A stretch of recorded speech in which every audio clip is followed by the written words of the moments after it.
You ask Tiger to solve. This deals with linear equations with one unknown. The final result is x equals 1. Let's solve it step by step. Simplify the expression. Expand the parentheses.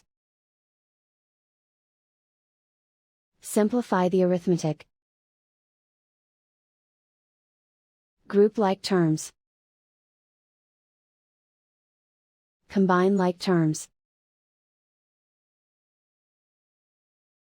Group all x terms on the left side of the equation. Subtract 10x from both sides. Group like terms. Simplify the arithmetic. Group like terms. Simplify the arithmetic. Group all constants on the right side of the equation. Subtract 16 from both sides.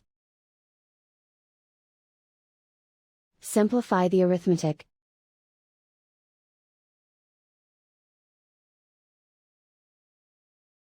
Isolate the x.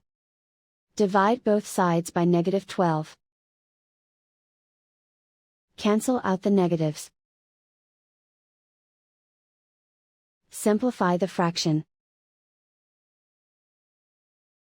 Cancel out the negatives. Simplify the fraction. And so the final result is x equals 1.